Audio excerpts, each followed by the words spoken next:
दोस्तों, मैं सीमांचल से बलरामपुर बारसोई की मुकद्दस सरजमी से मैं लाइव हूँ। आप मेरे पीछे देख सकते हैं कि पानी का अंबार है, हर तरफ पानी ही पानी है। यही सीमांचल की बदहाली का कारण इस इलाके की जो बाढ़ है, ये आप देख सकते हैं दूर दूर तक, जहाँ तक आपकी नज़र जाएगी। ये पीछे एक छोटी सी नदी थी, लेकिन वो आज नदी पानी के चलते बढ़ रहा है। हर दिन जल स्तर बढ़ रहा है और हमारी लड़ाई जो सीमांचल की है, ये लड़ाई हमें कभी इंशाअल्लाह ताला हम कमज़ोर होने नहीं देंगे। अल्लाह ने चाहा तो सीमांचल को उसका हक दिला के रहेंगे। मेरी ज़िंदगी की आखिरी सांस हो या किसी की भी हो, सीमांचल वासियों की हो, सीमांचल के लिए वो इंशाअल्लाह लड़ेंगे। मुझे यकीन है हम आने वाली, अपने लिए नहीं, हम आने वाली नस्लों के लिए लड़ाई जद्दोजहद करते रहेंगे। क्योंकि भारत का संविधान, बाबा साहेब ने जो संविधान हमारे लिए बनाया था, उस संविधान ने हमें अधिकार दिया कि तुम लड़ो, हक के लिए आवाज़ उठाओ। आप देख सकते हैं हमारे खेत खलिहानों में पानी की क्या स्थिति हो रही है। लगातार मूसलाधार बारिश, वो मेट्रोलॉजिकल डिपार्टमेंट का वो जो वार्निंग, वो यही सीमांचल के लिए है।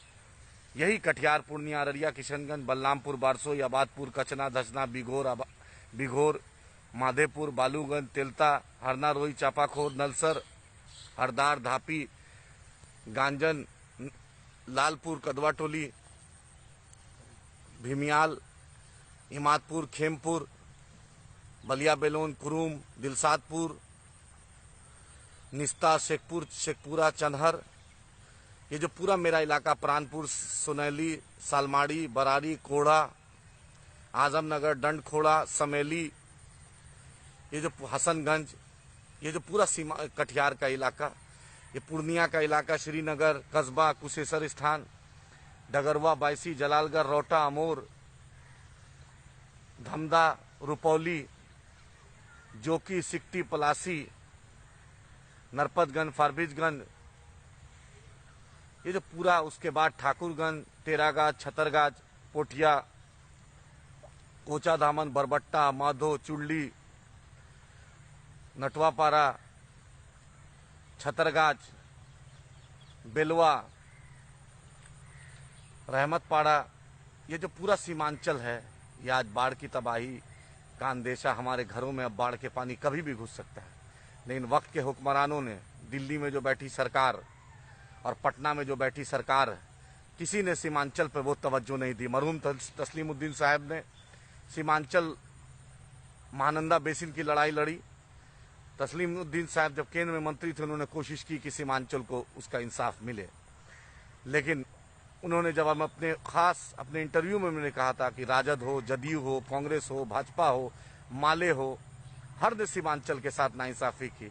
मैं सीमांचल की इस 24 विधानसभा की गयूर आवाम से मौदबाना अपील करता हूँ, गुजारिश करता हूँ, अपने आने वाले मुस्तकबिल के लिए एक फैसला लीजिए, अपने आने वाली नस्लों के लिए आप फैसला लीजिए। अल्लाह ने चाहा तो इंशाअल्लाह ताला जरूर आपके लिए एक बेहतर सीमांचल बनेगा। आपके साथ सबने नाइंसाफी की। पटना में 5-5 मेडिकल कॉलेज है, बड़ा बड़ा हॉस्पिटल है। बतलाइए, इस सीमांचल में इतनी बड़ी आबादी, कम से कम 75 लाख से ऊपर की आबादी है। कटिहार, पूर्णिया, अररिया, किशनगंज, खगड़िया, सहरसा, सुपौल, ये आपका इलाका है। अगर हिंदुस्तान वतन अजीज में, गुड़गांव में, सूरत में, अहमदाबाद में, जयपुर में, बॉम्बे में, पुणे में, अहमदाबाद से बढ़कर आप बड़ौदा जाते हैं, हैदराबाद जाते हैं, विशाखापट्टनम जाते हैं, केरला जाते हैं, लद्दाख जाते हैं, कहीं भी अगर चले जाइएगा तो आपको सीमांचल की आवाम मिलेगी और वहाँ मेहनत कश लोग रहेंगे। अगर बॉम्बे को बॉम्बे बनाने वाले में सबसे ज़्यादा योगदान है तो हमारे सीमांचल की आवाम का है। गुड़गांव को और गुड़गांवा बनाने में योगदान है तो यहाँ के मेहनत कश लोगों का है। यहाँ के उन लोगों का है जो अपना घर बार छोड़कर गुड़गांव को चमकाते हैं, दिल्ली को चमकाते हैं, कनॉट पैलेस को चमकाते हैं, जयपुर को चमकाते हैं, उदयपुर को चमकाते हैं, फरीदाबाद हो या आपका पानीपत हो, उसको चमकाते हैं। लेकिन ये मेरा इलाका, जब मेरे घरों में पानी घुस रहा है तो कोई दिल्ली में बैठी सरकार को चिंता नहीं है, पटना में बैठी कोई न युवराज को चिंता है, न 10 सर्कुलर रोड में बैठा वो शख्स को चिंता है, न एक अन्य मार्ग में जो बैठे हैं उनको चिंता है, न 7 रेस कोर्स में जो बैठे हैं उनको चिंता है। चिंता है तो एक 2000 किलोमीटर दूर बैठा एक शख्स जिसका नाम बैरिस्टर असदुद्दीन ओवैसी साहब, उसको चिंता है। उसका चिंता होने की वजह एक सबूत यह है कि जाके पता कर लीजिए पार्लियामेंट की गलियारों में कि अगर सीमांचल को स्पेशल स्टेटस का बिल, सीमांचल को आर्थिक पैकेज का मुतालबा अगर किसी ने किया था आज़ादी के 72 साल बाद, तो उसका नाम बैरिस्टर असदुद्दीन ओवैसी साहब। उन्होंने प्राइवेट मेंबर बिल डाला। और उसके बाद जब सीमांचल में बाढ़ आया था, अगर किसी ने मेडिकल रिलीफ कैंप और 6 मेट्रिक टन जो दवा अगर किसी ने हैदराबाद से ओवैसी हॉस्पिटल और प्रिंस असरा हॉस्पिटल से भेजा था, तो उसका नाम अकबर ओवैसी साहब है।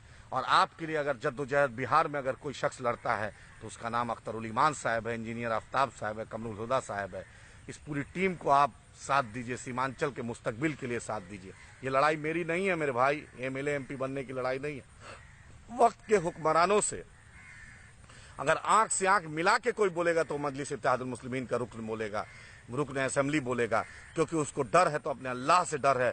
वो तेजस्वी यादव की दरबारी नहीं करता, वो नीतीश जी की दरबारी नहीं करता, वो नरेंद्र मोदी की दरबारी नहीं करता, वो दीपांकर भट्टाचार्य जी के साथ चाय नहीं पीता, वो शरद पवार के साथ चाय नहीं पीता। वो डरता है तो अपने अल्लाह से और जीतता है। जिस संविधान पर शपथ लेता है कि हमारे इलाके की तरक्की हो, हमारे इलाके में पानी नहीं घुसे, हमारे इलाके में बेरोजगार का साधन हो, गवर्नमेंट मेडिकल कॉलेज हो, इंजीनियरिंग कॉलेज हो, फैक्ट्रियां हो, कल कारखाने हो। क्योंकि आपने देखा है जब तेजस्वी यादव के पिताजी को जब सत्ता मिली थी तो छपरा में रेल कारखाना खुलता है, मधेपुरा में खुलता है, क्योंकि वहां से उनको जीत के जाना पड़ता है। नीतीश जी को जब मौका मिला तो उन्होंने नालंदा को संभाला, रामविलास जी ने हाजीपुर को संभाला। मैं सीमांचल की गयूर अवाम बतलाइए, आपने एमजे अकबर को साहब को जिताया, सैयद शहाबुद्दीन साहब को जिताया, तारिक अनवर साहब को जिताया, यूनिस सलीम साहब को जिताया, मुफ्ती मोहम्मद सईद साहब को आप यहाँ से आके चुनाव लड़ लिए। ये जो चारागाह लोग समझ गया जो दिल्ली और पटना में बैठा हुआ कि आओ सीमांचल चले जाओ और हम जीत के आपसे सैयद शाहनवाज हुसैन साहब को जिता दिया। ये जो चारागाह समझते हो, चारागाहों को अब नहीं बनना है। अब यहाँ के बेटा, यहाँ की बेटी, यहाँ की माँ, यहाँ की बहन, यहाँ के भाई, यहाँ के बाप को जिताकर भेजिए बिहार के असेंबली में, हिंदुस्तान के सबसे बड़े पार्लियामेंट में। फिर देखिए कि ये जब इस मिट्टी का उसको दर्द होगा तो जरूर इस इलाके की आवाज उठाएगा। वक्त के हुक्मरानों ने आपके साथ 72 साल नाइंसाफी की है। अगर अब भी वक्त है, बाबा साहेब अम्बेडकर का संविधान पर आप एक हो जाइए, उस संविधान के खातिर एक हो जाइए, अपने हकूक जो आपको मिला है संविधान में उसके लिए एक हो जाइए। इंशाअल्लाह ताला दुनिया की कोई ताकत आपको न डरा सकती है न झुका सकती है। और हम तो डरते हैं तो सिर्फ अपने अल्लाह से डरते हैं, और हम तो झुकते हैं तो सिर्फ अपने अल्लाह के सामने झुकते हैं। हम ना ईडी से डरते हैं, ना हम ना सीबीआई से डरते हैं, ना सीआईडी से डरते हैं, और ना हम तेजस्वी यादव की दरबारी करना जानते हैं, ना किसी की हम दरबारी करना जानते हैं। हम ना जय तेजस्वी बोलेंगे, हम बोलेंगे तो जय सीमांचल बोलेंगे, जय बिहार बोलेंगे, हिंदुस्तान जिंदाबाद बोलेंगे। हमारे साथ 2 यहाँ के मुकामी लोग हैं, हम चाहेंगे कि सीमांचल की जुबानी वो भी कुछ बोले, क्योंकि इस मिट्टी का ही आदमी दर्द कर सकता है। क्योंकि 10 जनपद में जो बैठे लोग उनको यहाँ का दर्द नहीं होगा। जो अमेठी चुनाव खुद हार गया वो आपका दर्द क्या कहेगा। वो खुद जाकर वायनाड जाके चुनाव लड़ा, और वायनाड में भी किसकी आबादी थी, माइनॉरिटी डोमिनेंट सीट था, जो वो सीट पे जीत के वो शख्स जाता है। लेकिन कांग्रेसी गुलाम इस चीज को भूलते नहीं है, वो कांग्रेसी गुलाम को एहसास नहीं होता है। मैं पूछना चाहता राहुल गांधी जी से कि आप तो बड़ा जनेऊधारी की बात करते हैं, आप तो मानसरोवर यात्रा की बात करते हैं, तो क्यों नहीं उस जनेऊधारी वाली सीट पे चले जाते हैं? क्यों नहीं गुजरात से चुनाव लड़ लेते हैं? क्यों नहीं जयपुर से आपने चुनाव लड़ा? क्यों नहीं आप दिल्ली से चुनाव लड़ते हैं? क्यों माइनॉरिटी डोमिनेट सीट जाकर केरला में वायनाड से लड़ते हैं? क्यों अमेठी की जनता आपको हरा देती है? जनेऊ दिखाकर जब वोट लेना चाहते हैं तो जनेऊ वाले लोकसभा में जाइए, क्यों आप जाते हैं माइनॉरिटी डोमिनेट इलाका? तो याद रखिए, मैं सीमांचल की आवाम से बोलना चाहता हूँ, अब भी वक्त है। आइए सीमांचल के लिए एक बेहतर मुस्तकबिल हम फैसला करेंगे। अल्लाह ने चाहा, दुनिया की कोई ताकत आपको अलग नहीं कर सकती है। मैं चाहूँगा कि एक शख्स है, एक यहाँ के मुकामी हैं, मैं चाहूँगा कि उनसे भी आपका राब्ता हो। ये साहब हैं, ये 2 साहब मेरे साथ खड़े हैं। बताइए सीमांचल का क्या लगता है आपको? सीमांचल का बहुत बुरा स्थिति है सर। जब हम लोग को अचानक कहीं हॉस्पिटल जाना पड़ता है या कहीं अचानक दूर जाना पड़ता है, मार्केट जाना, बहुत ज्यादा स्थिति खराब है। यहाँ के लोग हम लोग के साथ बहुत ज्यादा नाइंसाफी हुआ है। हम लोग जब भी जाते हैं कोई रोड से, इतना रोड में चलने में दिक्कत है। हॉस्पिटल में कोई सही से व्यवस्था नहीं है, बहुत ज्यादा दिक्कत है सर हम लोग स्कूल के साथ। कॉलेज का क्या हाल है? स्कूल कॉलेज का और छोड़ दीजिए सर, ये तो स्कूल कॉलेज क्या बोले, चढ़ा का हो गया है, बकरी गरू सब रहता है उसमें। बोलिए। कोई वो नहीं है, कोई व्यवस्था नहीं है, सरकार की तरफ से कोई वो नहीं है। क्या लगता बाढ़ का है? पानी आ रहा है, बाढ़ का पानी में हम लोग देखिए सब खेत में घुस गया है, घर में घुसने जा रहा है। सरकार की तरफ से अभी कोई व्यवस्था नहीं है। आप यहीं के रहने वाले हैं, जी सीमांचल यहीं के? सीमांचल के रहने वाले हैं, अंजल का गाँव है जी। आपका। आइए, एक शख्स और हैं पीछे, ये हैं आप। सर बताइए, इधर देखिए।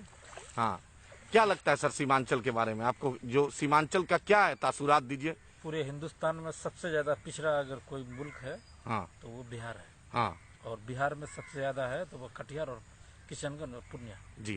तो आपको क्या लगता है, कि इस बदहाली का कारण क्या रहा है? कुछ भी नहीं, सरकार की तरफ से कहाँ कोई व्यवस्था हो रहा है। देखिए बगल में घर है, बगल में नदी भी है, जी पानी आप देख ही रहे हैं कितना है। अब मूसलाधार बारिश भी हो रही है जबरदस्त, जी।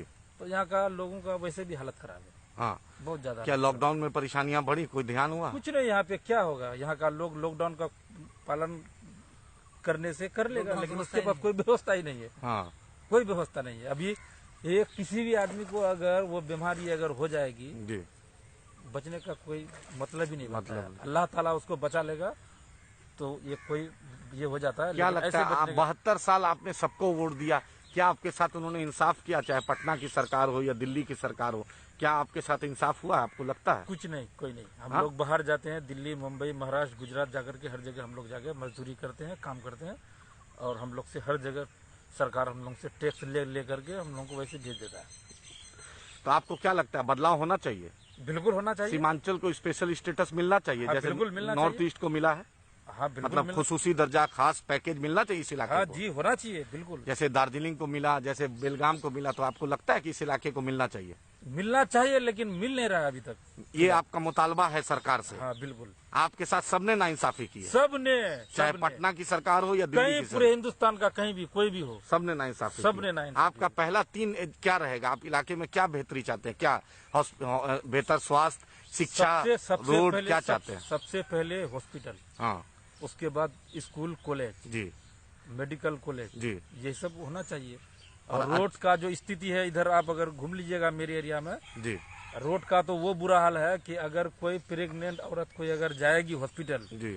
रास्ते में ही वो मर जाएगी, या कोई पेशेंट भी अगर हॉस्पिटल जाएगा तो बचने का उसको जो है ना कोई मुमकिन नहीं है।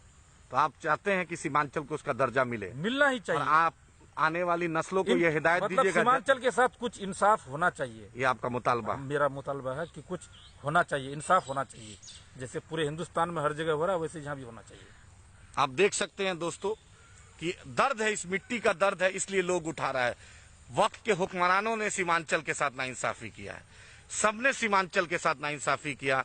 हम चाहते हैं कि आप वक्त के हुक्मरानों से पूछिए, सब पूछने का वक्त है कि आखिर हमारे साथ ये नाइंसाफी क्यों हुई है, आखिर सीमांचल का क्या कसूर है, इस इलाके का क्या कसूर है, हम क्यों नहीं अपनी आवाज उठाएं, हम क्यों नहीं अपने सीमांचल को उसका दर्द दें। सबने ठगा है, सबने ठगा है सीमांचल को। तो इंशाल्लाह आने वाली नस्लों के लिए, और सिर्फ एमएलए एमपी बनने के लिए नहीं, हम आने वाली नस्लों के लिए जद्दोजहद जारी रखेंगे और सीमांचल को उसका हक इंशाल्लाह दिलाएंगे। क्योंकि ये लड़ाई हमारी नहीं है, ये लड़ाई आने वाली नस्लों की है। ये लड़ाई सिर्फ एक किसी पॉलिटिकल पार्टी की नहीं हो सकती है, ये लड़ाई सबकी है। और हम चाहेंगे कि आप हमारा मुहिम में साथ, उसका स्पेशल जो दर्जा है, स्पेशल स्टेटस है, उस लड़ाई में हमारे साथ जुड़े। क्योंकि मकई के खेत, मकई किसान उगाता है, लेकिन उसको सही मुआवजा नहीं मिला है। सब ने नाइंसाफी की है।